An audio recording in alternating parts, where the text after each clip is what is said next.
মানে হয়েছে না তো হয়েছে কি কি সুন্দর কাহিনী। আজ আমরা বাড়ির ধারে আছে না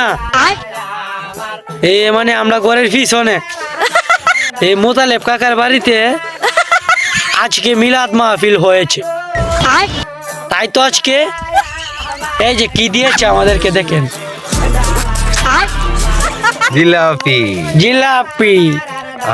লোভ লাগে নিবা নিবা নাকি আপুরা?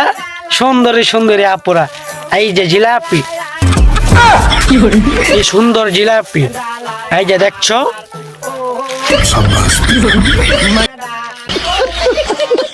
জিলাপি ভাইজান, জিলাপি জিলাপি বাপু জিলাপি। তো কে কে জিলাপি পাইছো আমাকে কমেন্ট করো। জিলাপি জিলাপি। সবাই ভালো থাকবা, সুস্থ থাকবা। আল্লাহ হাফেজ।